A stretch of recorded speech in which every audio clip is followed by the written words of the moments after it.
Hello friends, welcome to H&M Chronicles. So నిన్న మనం చూసాం కదా, మన ఫీఫీ ఐలాండ్ టూర్ని ఎలా స్టార్ట్ చేసాము, ఏమేం జాగ్రత్తలు తీసుకోవాలి, ఏమేం ప్రికాషన్స్ తీసుకోవాలని. సో ఇలా మేము స్టార్ట్ చేసి స్పీడ్ బోట్లో 40 మినిట్స్ ట్రావెల్ చేసిన తర్వాత ఇప్పుడు మనకు కనిపిస్తుంది కదా ఐలాండ్స్, ఆ ఐలాండ్స్కి ఫస్ట్ రీచ్ అయ్యామన్నమాట. ఇవి మనము చూసే ఐలాండ్స్లో ఫస్ట్ ఐలాండ్. సో ఇక్కడ మనము స్నార్క్లింగ్ చేయొచ్చు. స్నార్క్లింగ్ అంటే వాటర్లో దిగినప్పుడు మనకి వాటర్లో లైక్ అన్నీ చూడాలంటే వాటర్లో క్లియర్గా కనపడదు కదా, మనకి మొహానికి ఒక మాస్క్ ఆ మాస్క్కి ఒక పైప్ లాగా ఉంటుంది. సో ఆ పైప్ ఏమవుతుందంటే 1 ఫీట్ ఉంటుంది, అది వాటర్ పైకి ఉంటుంది. సో దాని ద్వారా మనం గాలి పీల్చుకుంటూ వాటర్లో మన తల పెట్టి లోపల ఉన్న ఫిషెస్ని వాటిని చూడొచ్చు అనమాట. సో ఇక్కడ వాటర్ ఎంత ప్యూర్గా ఉంటాయంటే 5 ఫీట్ 6 ఫీట్ అడుగున ఉన్న నేల కూడా మనకి క్లియర్గా కనిపిస్తుంది. అంటే జనరల్గా నార్మల్గా డ్రింకింగ్ వాటర్ అంటే రివర్ వాటర్ అయితే మనకు అడుగుగా అనిపించిన అర్థం ఉంది, కానీ ఇది సాల్ట్ వాటర్, సముద్రపు వాటర్ తెలుసు కదా, దీన్ని తాయిసీ అంటారు. సో ఇక్కడ మనకి ఈ సీలో కూడా అడుగున మనకి ఇవన్నీ కనిపిస్తూ ఉంటాయి, రాళ్ళు, స్టోన్స్, కొరల్స్ ఇవన్నీ. సో ఇక్కడ బీచెస్ని చాలా క్లీన్గా పెడతారనమాట, లేదంటే టూరిస్ట్ అట్రాక్ట్ అవ్వరు కదా. కాకపోతే నాకు అనిపించింది ఏంటంటే వీళ్ళు ప్లాస్టిక్ని కంట్రోల్ చేయడం ఇవన్నీ చేయట్లేదు, సరిగా మెజర్స్ ఏం తీసుకోవట్లేదు. సో దీనివల్ల ఏమవుతుందంటే ఈ ప్లాస్టిక్ డిపాజిట్స్ అన్నీ చేరుకొని పొల్యూషన్ పెరిగే అవకాశాలు ఎక్కువ ఉన్నాయి. బట్ లక్కీగా వచ్చే టూరిస్టులు ఎవరు అక్కడ వేయట్లేదు కాబట్టి ఏం ప్రాబ్లం లేదు. చూశారు కదా ఫ్రెండ్స్, ఎంత బాగుందో ఈ ఐలాండ్స్. సో మీరు చూడండి కింద ఆ వాటర్లో అదిగో అడుగున స్టోన్స్, ఫిషెస్ కూడా కనిపిస్తున్నాయి, చూశారు కదా. సో లైక్ మీరు స్కూబా డైవింగ్ స్నార్క్లింగ్ చేసినప్పుడు ఇంకా మీరు వాటర్లోకి వెళ్ళి గ్లాసెస్ పెట్టుకొని చూస్తారు కాబట్టి ఇంకా కలర్ఫుల్ ఫిషెస్ అన్నీ కనిపిస్తాయి అన్నమాట లోపల.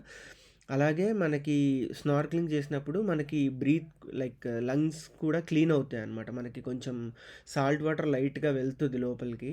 సో దానివల్ల కొంచెం క్లీన్ అయిన ఫీలింగ్ కూడా వస్తుంది. కాకపోతే ఒక్కొక్కసారి జాగ్రత్తగా ఉండాలి, ఎక్కువగా సాల్ట్ వాటర్ వెళ్ళిపోయినా కానీ దానివల్ల మనకి హెల్త్ ఇష్యూస్ వచ్చే ఛాన్సెస్ ఉంటాయి. సో కొంచెం జాగ్రత్తగా ఉండాలి.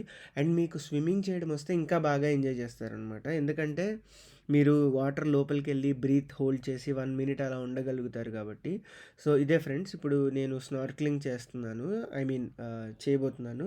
సో నా మొహానికి అలా మాస్క్ ఆ పైప్ పెట్టారనమాట. సో దీనివల్ల నేను వాటర్లోకి వెళ్ళినప్పుడు కూడా 1 ఫీట్ వరకు తల లోపలికి వెళ్ళినా కానీ నాకు ఎయిర్ పీల్చుకోవడం కుదురుతుంది అనమాట. సో నేను యాక్చువల్లీ ఇక్కడికి మేము ఫీఫీ ఐలాండ్స్కి వెళ్ళే ముందు లైట్గా స్విమ్మింగ్ ట్రైనింగ్ తీసుకున్నాను. సో దీనివల్ల ఏమవుతుందంటే నేను లైక్ లైఫ్ జాకెట్ వేసుకున్నా కానీ కొంచెం స్విమ్ చేసి ఫిషెస్ ఉన్న దగ్గరికి వెళ్ళి అక్కడ లోపలికి స్నార్క్లింగ్ చేయొచ్చు. So like if you see, let me show you that how I'm doing. So మనం ముందుగా మాస్క్ ఇది క్లియర్గా అడ్జస్ట్ చేసుకోవాలి, లేదంటే ఏమవుతుందంటే సాల్ట్ వాటర్ ఎక్కువగా వెళ్ళే ఛాన్సెస్ ఉంటాయి కొంచెం గ్యాప్ ఉన్నా కానీ. సో అలా అడ్జస్ట్ చేసుకున్న తర్వాత అలా వాటర్లోకి మన హెడ్ పెట్టాలన్నమాట. సో ఇప్పుడు నాకు ఆ సరౌండింగ్స్లో ఉండే ఫిషెస్ అన్నీ కనిపిస్తూ ఉంటాయి. సో ఇలా మనము చాలాసేపు ఉండొచ్చు, లైక్ మనకి స్నార్క్లింగ్ కరెక్ట్గా అలవాటు ఉంటే ఆల్మోస్ట్ 3-4 మినిట్స్ అలా వాటర్లోనే ఉండొచ్చు అనమాట. నాకు స్టార్టింగ్లో కొంచెం ఇబ్బంది అయింది ఎక్కువసేపు ఉండటానికి, బట్ ఆఫ్టర్ ఆల్మోస్ట్ ఒక 15-20 మినిట్స్ నాకు ఆ బ్రీత్ అడ్జస్ట్ అయ్యి నాకు కొంచెం ప్రాసెస్ తెలిసాక నేను ఆల్మోస్ట్ ఒక 1 మినిట్ అలా హోల్డ్ చేయగలిగాను లోపల.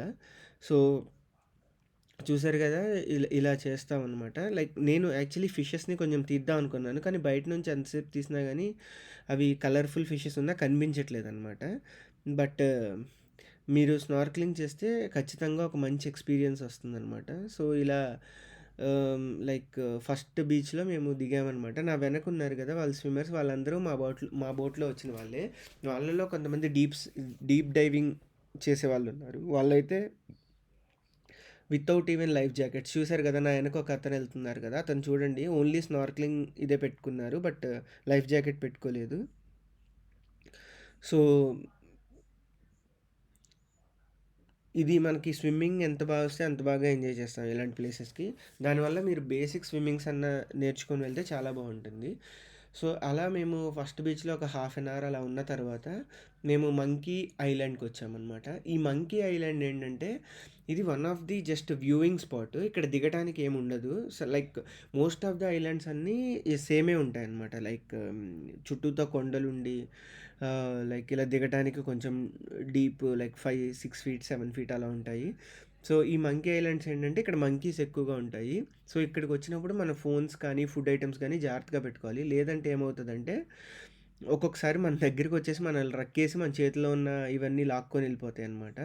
దానివల్ల మనము జాగ్రత్తగా ఉండాలిక్కడ. అండ్ ఇంకొకటేంటంటే మనం మంకీస్‌కి ఫీడ్ చేయకూడదు. సో, అది గూడా వైలేషనే. సో, అందుకని మన ఫుడ్ అదంతా లోపల పెట్టుకోవాలి. ఇవెంత తెలివైనవంటే మనం బ్యాగ్స్‌లో పెట్టినా సరే వాటికి తెలుసనమాట. ఫుడ్ ఏ బ్యాగ్‌లో ఉంటుంది, ఫోన్స్ ఏ బ్యాగ్‌లో ఉంటాయి ఇవన్నీ తెలుసు. సో, అవొచ్చి జంప్ చేసి తీసుకెళ్తాయి. అందుకని వీళ్ళు టూరిస్ట్ గైడ్స్ మనకు చెప్తారనమాట. ఏమీ బయట ఉంచొద్దు లోపల పెట్టండని. అక్కడ చూసారు కదా 2 మంకీస్ ఉన్నాయన్నమాట. ఇంకా చాలా ఉన్నాయి. యాక్చువల్లీ ఆ కొండ కలర్‌లో కలిసిపోతున్నాయన్నమాట. మేమున్నప్పుడు దాదాపు 6, 7 ఉన్నాయి. హ్మ్. సో, ఇక్కడ కూడా వాటర్ క్లీన్‌గానే ఉంటుంది. బట్ మా ఫస్ట్ స్పాట్ దగ్గర ఉన్నంత క్లీన్‌గా అయితే లేవు. అయితే ఇక్కడ డైవింగ్ చేయడానికి కుదరదని చెప్పారు. అండ్ దట్ టూ మంకీస్ ఉంటాయి కాబట్టి ఇట్స్ నాట్ సజెస్టెడ్ అని చెప్పారు. ఎందుకంటే రీసెంట్‌గా కూడా ఈ మంకీస్ ఒక ఇద్దరు టూరిస్టుల మీద అటాక్ చేశాయనమాట. సో, తెలుసు కదా మంకీ బైట్ కూడా డాగ్ బైట్‌కి సేమ్. సో, ఇవన్నీ లైక్ ర్యాబీస్ ఇవన్నీ వచ్చే ఛాన్సెస్ కూడా ఉన్నాయి మంకీ బైట్స్ వల్ల. సో, డాగ్ డాగ్ బైట్ చేసినప్పుడు ఎలాంటి ట్రీట్మెంట్ తీసుకుంటామో, మంకీస్ బైట్ చేసినప్పుడు కూడా అలాంటి ట్రీట్మెంటే తీసుకోవాల్సొస్తది. కాబట్టి జాగ్రత్తగా ఉండాలి. బట్ ఈ వ్యూయింగ్ స్పాట్ అనేది చాలా బావుంటదనమాట. ఒక గుడ్ థింగ్ ఏంటంటే వ్యూయింగ్ స్పాట్ వచ్చినప్పుడల్లా మనకి షాడోస్ వస్తాయి. దానివల్ల ఈ సన్ ఇప్పుడు చూసారు కదా! సన్ ఇక్కడ ఓపెన్ సన్ ఎంతుందో. సో, ఇంత సన్ వచ్చినప్పుడు మనకు ఆ వ్యూయింగ్ స్పాట్స్‌కెళ్ళినప్పుడు కొంచెం కూల్‌గా అనిపిస్తుంది. అలాగే ఈ 2 స్పాట్స్ ఆల్మోస్ట్ మేము 1 అవర్ ట్రావెల్ చేసాము. సో, 10:30కి స్టార్ట్ అయ్యాము కదా! అప్రాక్సిమేట్‌గా 1 అవర్, 1 ½ అవర్ ట్రావెల్ చేశాక 12, 12:15 ఆ టైంలో మేము అండమాన్ ఐలాండ్స్‌కొచ్చామనమాట. ఈ అండమాన్ రిసార్ట్స్‌కి. సో, ఈ అండమాన్ రిసార్ట్స్ ఏంటంటే, మనకి ట్రావెలింగ్‌లో లంచ్ ప్రొవైడ్ చేస్తారిక్కడ. ఇక్కడ ఆల్రెడీ స్టే చేయడానికి కూడా ఓవర్ నైట్ స్టేస్ ఉంటాయి. అయితే మేమొచ్చిన వాళ్ళు ఫెర్రీ వాళ్ళు, ట్రావెల్స్ వాళ్ళు వీళ్ళతో టై అప్ అయ్యారనమాట. సో, వీళ్ళు మాకు ఫుడ్ ప్రొవైడ్ చేస్తారు. వీళ్ళు మెనూ ఏముంది, ఏం ప్రొవైడ్ చేశారు, మన ఇండియన్స్‌కి ఎలాంటి మెన్యూ తినడానికి బావుంటదా లేదా అనేది నేను ఆల్రెడీ ఒక షార్ట్ చేశాను. మీకు అందులో డీటెయిల్స్ ఉన్నాయి. సో, మేము అండమాన్‌లో లంచ్ కంప్లీట్ చేసుకున్న తర్వాత అక్కడ ఫోటోస్ అవన్నీ దిగడానికి స్పాట్స్ ఉంటాయి. స్విమ్మింగ్ కూడా చేయొచ్చు కావాలంటే. సో, అయిపోయిన తర్వాత మళ్ళీ మేము స్పీడ్ బోట్‌లో స్టార్ట్ అయ్యాము. మా నెక్స్ట్ స్పాట్ వచ్చేసి వికింగ్ కేవ్స్. సో, వైకింగ్ కేవ్స్ అంటే ఇక్కడ బేసిక్‌గా థాయిలో వైకింగ్ అంటే 5 అని అర్థం అనమాట. సో, ఇక్కడికి మనకి పోర్చుగీస్ వాళ్ళు మన మీద దండయాత్ర చేశారు కదా! So, in search of gold ఆ టైంలో వాళ్ళు థాయిలాండ్ కూడా వచ్చారనమాట. సో, మనకి ఇండియా వచ్చేటప్పుడు గానీ, వేరే కంట్రీస్ వెళ్ళేటప్పుడు గానీ, వాళ్ళు ఒకేసారి ట్రావెల్ చేయడం కష్టం కదా! సో, ఇక్కడ మనకి చూపించినట్టుగా స్టేస్ ఏర్పాటు చేసుకొని ఇక్కడ ఉండేవాళ్ళనమాట. ఇక్కడ కేవ్స్ మీద వాళ్ళ సింబల్స్ కూడా ఉంటాయి. ఇలా ఐ థింక్ 5 కంట్రీస్ నేను నేమ్స్ మర్చిపోయాను. ఆ 5 కంట్రీస్‌కి సంబంధించిన పీపుల్ ఇక్కడ స్టే చేసేవాళ్ళు. సో, అందుకని థాయిలో వైకింగ్ అంటారనమాట. వైకింగ్ అంటే 5 కింగ్స్ అనమాట. సో, దానివల్ల 5 కంట్రీస్ నుంచి కింగ్స్ కానీ, అదే ట్రావెలర్స్ కానీ అన్నట్టు. దానివల్ల ఈ ప్లేస్‌కి వైకింగ్స్ కేవ్స్ అని వచ్చినియి. బట్ లోపల చాలా బ్యాట్స్ అవి ఉంటాయి. So, infectious area. సో, అందుకని లోపలికి ఎలో లేదు. బట్ మనకి అక్కడ బోట్ అక్కడికి తీసుకెళ్ళి చూపిస్తారనమాట. చాలా పెయింటింగ్స్ అవి ఇవి ఉంటాయి. యానిమల్స్ కూడా ఉంటాయంటారు. Cave animals. బట్ బ్యాట్స్ చాలా ఎక్కువుంటాయనమాట. సో, అందుకని మనం లోపలికెళ్ళడం మనకే అంత సజెస్టెడ్ గాదు. బట్ మీరు చూసారు గదా! అన్ని బోట్స్ ఇవన్నీ అక్కడికొచ్చి ఆగుతున్నాయి. ప్రతి చోట ఇక్కడ నీట్‌గా వ్యూస్ ఉంటాయనమాట. ప్రతి కొండకి ఇలా వైట్ స్టోన్ లాగా ఉండి లైట్‌గా దాని మీద కోరల్స్ ఫార్మ్ అయ్యి చాలా నీట్‌గా ఉంటుంది. సో, యూజువల్లీ ఐడియల్ టైమ్ ఏంటంటే ఇక్కడికి వెళ్ళడానికి ఆహ్, ఏప్రిల్, మే అనమాట. ఏప్రిల్, మే ఎందుకంటే వన్స్ రెయిన్స్ స్టార్ట్ అయ్యాయంటే యూజువల్లీ మే మధ్యలోంచి కొంచెం అలా రెయిన్స్ స్టార్ట్ అవుతాయి జూన్ ఆ టైంలో. అప్పుడేమవుతాయంటే మనకి వాటర్ ఇంత క్లీన్‌గా కనిపించవు. ఎందుకంటే రెయిన్ వాటర్ వస్తాయి గదా! కొండ మీద నుంచి వాటి మీద నుంచి. అండ్ మనం చూడ్డానికి గూడా వ్యూస్ అంతగా బాగోవనమాట. సో, కొంచెం లైట్‌గా సన్నీగా ఉన్న టైంలోనే బెటరు. లైట్‌గా రెయిన్స్ ఇప్పుడు మనకి సోంక్రాన్ ఉంది గదా! సోంక్రాన్ తర్వాత రెయిన్స్ స్టార్ట్ అవుతాయి. సో, స్టార్టింగ్‌లో మనం వెళ్తే బావుంటుంది. కొంచెం రెయిన్స్ పెరిగినా కొద్దీ మనం వెళ్ళినా కొద్దీ వ్యూస్ అన్నీ లైక్ అంత అంత ఆహ్, ఆహ్లాదకరంగా ఉండవనమాట. సో, ఇప్పుడు మనకి వీడియోలో చూసినంత క్లియర్‌గా వ్యూస్ ఉండవు. అండ్ మోస్ట్‌లీ బురదొచ్చేస్తదనమాట వర్షం వల్ల. సో, దానివల్ల వాటర్ గూడా కలర్ చేంజ్ అవుతాయి. తర్వాతొచ్చేసి James Bond islands friends. So, ఇక్కడేంటంటే ఇది మనకు ఇంకొక స్విమ్మింగ్ స్పాట్. సో, ఇలా మంచి అంటే చాలా రిచ్ వ్యూ ఉంటుంది. మనకు హాలీవుడ్ మూవీస్‌లో ఉన్న వ్యూస్ ఉంటాయన్నమాట. ఇక్కడ మనకు అన్ని స్పీడ్ బోట్స్ అన్నీ ల్యాండ్ చేసి పెడతారు. దాదాపు ఒక హాఫ్ అన్ అవర్ అలా ఉంచుతారనమాట. సో, నేను వ్యూస్‌ని డిఫరెంట్ యాంగిల్స్‌లో కవర్ చేయడానికి ట్రై చేశాను. సో, మనకి ఒక పాయింట్ ఆఫ్ టైమ్ తర్వాత బోర్ కొట్టేస్తుంటదనమాట. సేమ్ ఐలాండ్స్, సేమ్ ఇది చూసి చిరాకొస్తుందని. ఆ టైంలో ఒక కొత్త ఐలాండ్ ఒస్తది. కొత్త వ్యూ పాయింట్ ఒస్తది. మేము లైక్ ఫస్ట్ 2, 3 వ్యూ పాయింట్స్ మాకు సేమ్‌గా అనిపించాయి. బోర్ కొడుతుందన్న టైంలో ఈ జేమ్స్ బాండ్ ఐలాండ్ స్పాట్ ఒచ్చిందనమాట. సో, చూసారు కదా! లైక్ ఎంత బావుందో ఆ వ్యూ. సో, అక్కడి నుంచి మళ్ళీ స్టార్ట్ అయ్యాము స్పీడ్ బోట్‌లో. సో, ఈ స్పీడ్ బోట్‌లో కొంచెం మనకి కెమెరా షేక్ అవుతూ ఉంటుందనమాట. మేము కొంచెం సేపు అక్కడ జేమ్స్ బాండ్ ఐలాండ్‌లో స్విమ్మింగ్ గూడా జేశాము. సో, ఇవి స్విమ్మింగ్‌కి సంబంధించిన గ్లిమ్స్. లైక్